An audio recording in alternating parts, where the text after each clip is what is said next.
What's up, guys? How are you? I'm in a very weird setting right now because I am in the hospital again. But to you, this isn't again, it's the first time.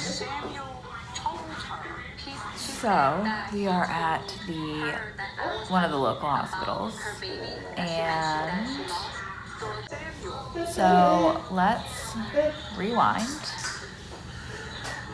and go back so today's the 26th, Wednesday the 26th. Let's go back to last Wednesday. So last Wednesday, my hair, first of all, I re-dyed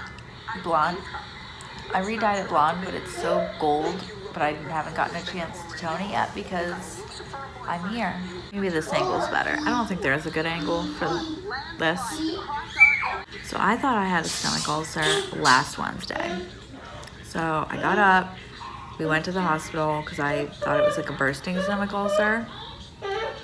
I'm gonna find out it was just an inflammation because I have Crohn's disease. It's an inflammation, a flare-up, whatever. And then they decided to admit me, which I hate. I had to be away from the kids. I had to be away from Bub, and I've never done that overnight, been away from Bub, and I just didn't like it. They kept me overnight, pumped me full of crap. I still have bruises on the inside of my arms from the IVs and stuff, and this was a week ago. And they tried to get me to stay again Thursday, and I said no, I'll come back. So I left Thursday afternoon, came back Friday morning, got some scopes done, stuff like that. So they have me on steroids, which is messing me up. So I don't remember where I was when I was talking. But anyway, what led us here today was we all have sinusy colds.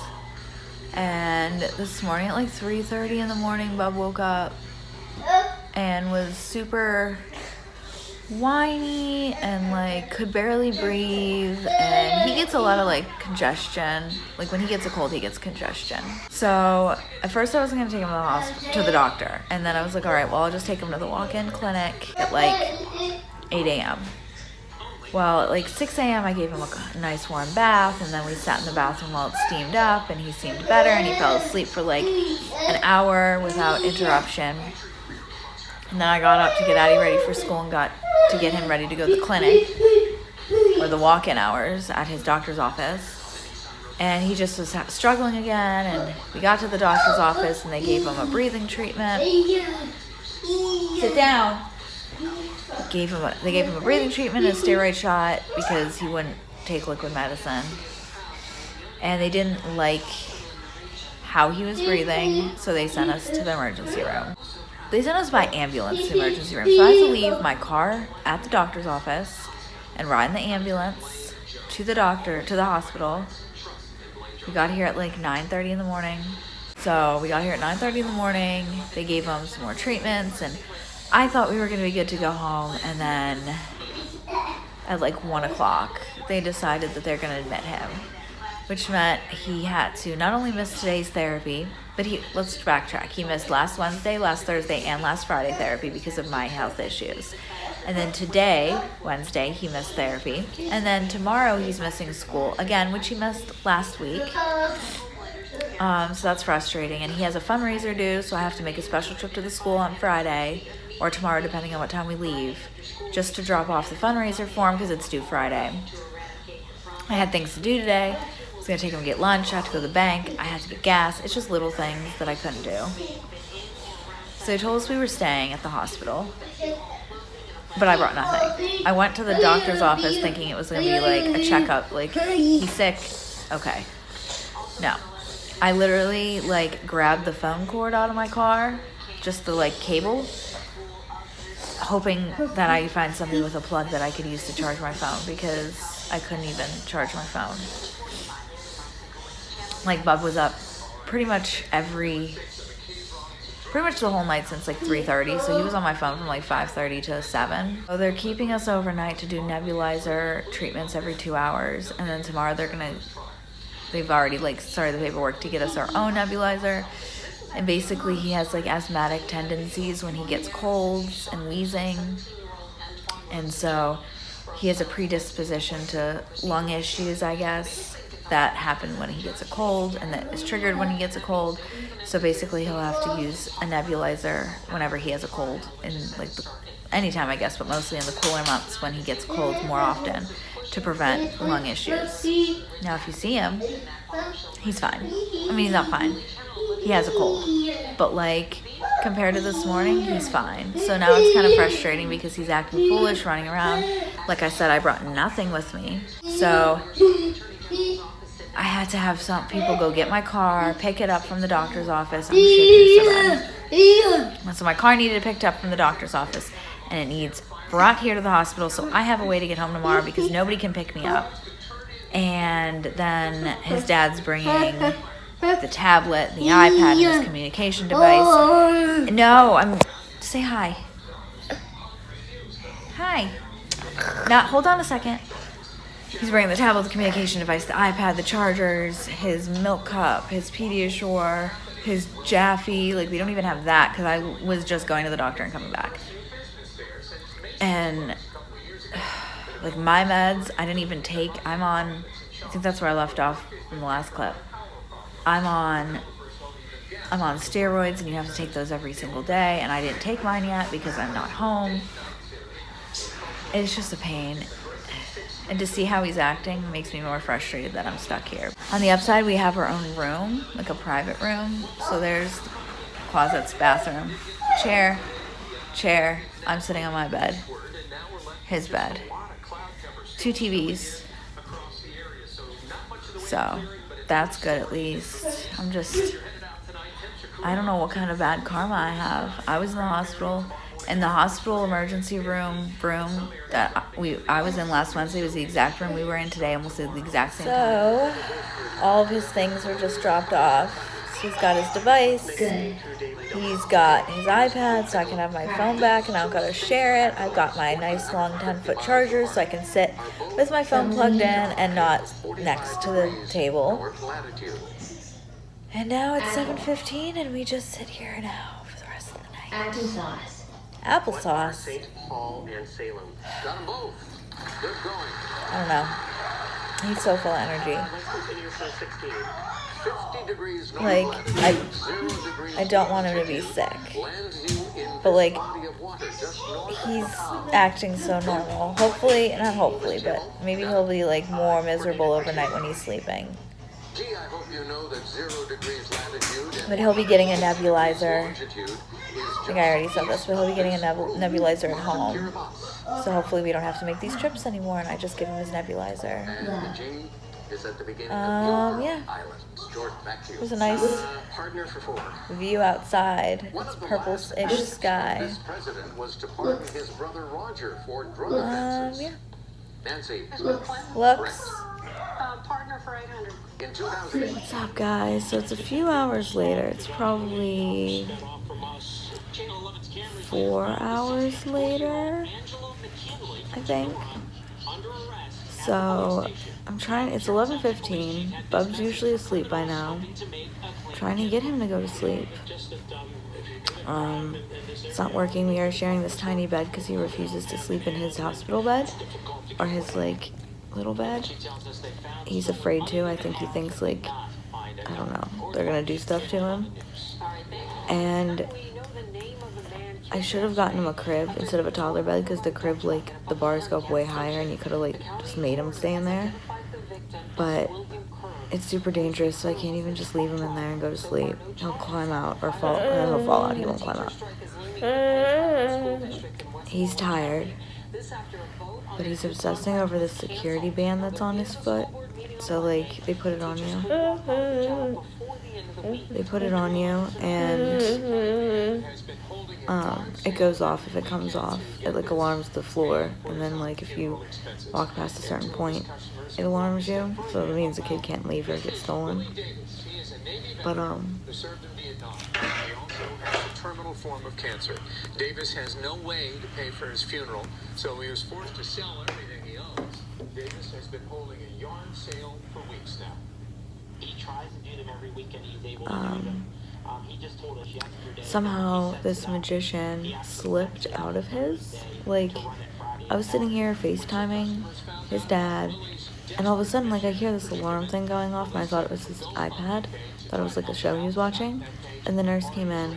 He somehow slipped it off his foot. Like, didn't even break it. He just slipped it off. It's so scary. Hundreds of law enforcement personnel are now scouring the area. Totally off topic, but I keep seeing on the news about the 6-year-old nonverbal autistic boy who has been missing since Saturday, and today's Wednesday. Oh my god, I would probably have a heart attack and die. Like, that poor kid. Who knows? Ugh, that's terrible. Keep seeing this news story and it keeps making me, like, anxious. Anyways, so they just put a new one on him, and he keeps trying to take it off, and he keeps trying to get off the bed. I'm, like, literally on the edge of the bed. I'm hoping if he's out cold, I can put him in his bed, but I doubt it, because if he wakes up in that bed, he'll try to get out and he'll fall. I don't know. And he's not understanding the concept. See, he's giving me his foot right now. He wants this thing. It's like this band, I don't know, and he hates it. It's not hurting him, he just does not like things like this on. But it has to stay on. And he doesn't, this isn't his routine, he doesn't understand. Like, he'd be asleep by now if we were at home. I don't know, I'm exhausted. I want him to go to sleep so bad, so I can at least doze off. But he keeps wanting to go back on the devices, he keeps wanting to take my phone. But normally, like, I take him off the iPad and he's good. But I don't think he's getting the fact that he has to go to sleep. And in 45 minutes, he has another breathalyzer treatment. So it's like, even if he does fall asleep, he'll be woken up. Do you need help? I'm, like, falling off the bed. And it's one of those, like, self-adjusting beds. So every time you move it, like, adjusts its firmness. So it's adjusting constantly. I don't know. I'm really hoping. We went from 2-hour intervals for breathing treatments to 3, and if we can get to 4-hour intervals, they'll let us go home, basically, is what they told me. I hope we get to 4, because I'm not staying here another night. I can't. He can't. He's so out of sorts. Like, he doesn't eat. He's not comfortable. I can't get him to sleep very well. It's just not ideal. I mean, they're gonna send us a nebulizer home, so I just would rather I don't know. It's frustrating. Especially, like, with Daddy, it's like, okay, go lay in the bed, you have to stay here. Can't tell that to him, and so he doesn't get it. And the albuterol they put in the nebulizer hypes him up, so he starts getting all crazy after a while, and he starts coughing. I mean, he's tired now, but he just hopefully falls asleep. I don't know. I'm so tired. I want to go home and sleep in my own bed for a whole night. I have yet to sleep in my bed for a whole night since, like, last Monday. Tuesday night I was up most of the night with pains, that's why I went to the emergency room last Wednesday. Wednesday night I was here at the hospital. Did you poop? You stink. Wednesday night I was here at the hospital, I didn't get much sleep. Thursday night I had to be up at Friday morning at like 5:30, didn't go to bed till like 12:30, was up and down all night, couldn't get comfortable. And then at one point I was like, what's the point of sleeping? Friday night I was having just side effects from my medication. Didn't sleep well. And then fast forward, that was Friday night to Saturday. And then today's Wednesday, so last night Bob was up probably from 3:30 on. Tuesday, Monday night he was up with a cold, so basically maybe Sunday might have been the only day I slept, but I feel like I didn't. I don't know. So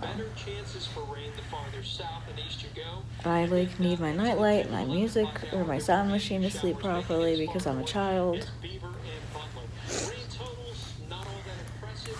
talking about a tenth of an inch or less for most I mean, he's definitely doing better than he was last night. Yeah, buddy, I know. first in, they'll keep it I don't know what you want me to tell you. I can't help you with this situation. make it a little more rainy. Greensburg. That rain And then they're gonna come in at midnight and check his vitals and stuff, so it's kind of pointless to even fall asleep because he's gonna wake back up. we're looking at temperatures only in But, the 60s for I don't know. Saturday, and it's really the It's a terrible angle. that you'll feel. Hey guys, so it is now the next day. It is Friday. We got home from the hospital at like 3 o'clock, had to drop off and pick up his prescription for his nebulizer, get his sister off the bus. And so we did 2 treatments of the nebulizer at home, which he hated and acted crazy about, even though he was fine in the hospital with them. So we just got out of the doctor's office for a pediatrician checkup to check how he's doing since his episode. And so it's not his actual pediatrician that saw him, it's another doctor, but it's the same one who saw him Wednesday. She's not agreeing with the hospital's diagnosis. They said he really doesn't look like he has asthma. It's just, a sick thing. And she thinks it's more towards asthma.